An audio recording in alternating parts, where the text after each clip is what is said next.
Welcome, today I'm with Skullcandy Crusher ANC headphones and I'm going to show you how you can pair them with your Apple Watch.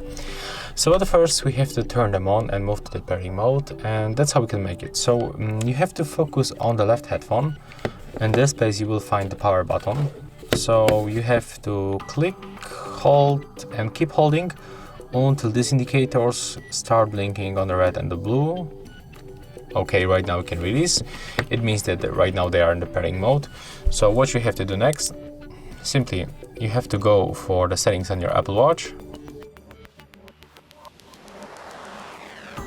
Right now we have to go for the Bluetooth settings. You have to enable Bluetooth by tapping on the switcher, and then you will find your Crusher ANC right here, so we have to tap on it once.